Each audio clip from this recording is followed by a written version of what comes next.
Uji mampu baca Al-Quran, calon wali kota dan wakil wali kota Sabang. Komisi Independen Pemilihan atau KIP Kota Sabang menggelar uji mampu baca Al-Quran bagi 4 bakal pasangan calon wali kota dan wakil wali kota Sabang, Kamis 5 September 2024. Uji mampu baca Al-Quran yang berlangsung di Masjid Agung Babu Salam, Kota Ateh, Kecamatan Sukakarya itu berjalan tertib dan lancar.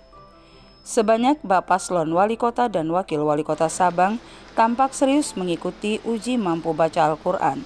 3 diantaranya yang diusung partai politik dan 1 pasang bakal calon dari jalur perseorangan atau independen.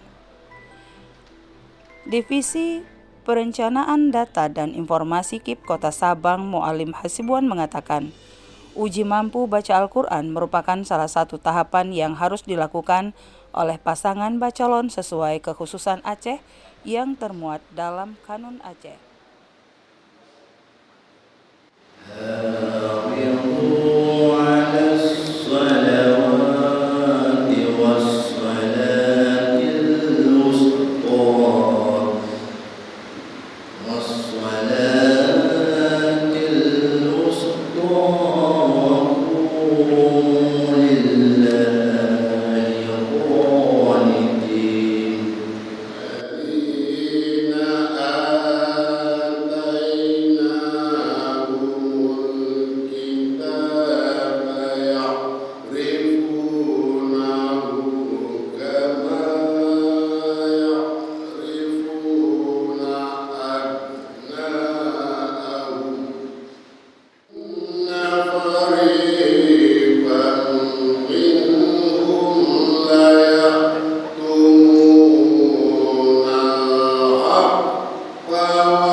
Sesuai dengan Kanun Nomor 12 Tahun 2016 tentang pemilihan gubernur, wakil gubernur, bupati, wakil bupati, dan wali kota, wakil wali kota, Pasal 24 huruf C, mengharuskan setiap bakal calon wali kota dan wakil wali kota untuk dapat membaca Al-Quran dengan baik. Uji mampu membaca Al-Quran bagi Bapaslon dinilai oleh tim penguji dari unsur Lembaga Pengembangan Tilawatil Quran atau LPTQ, unsur Majelis Permusyawaratan Ulama atau MPU, dan dari kantor Kementerian Agama Kota Sabang, ujar Mualim. Ketua tim penilai uji mampu baca Al-Quran, Irsarullah, mengatakan, dalam hal uji mampu baca Al-Quran, bacalon wali kota dan wakil wali kota untuk menilai kemampuan membacanya dan jangan disamakan dengan qori yang biasa tampil.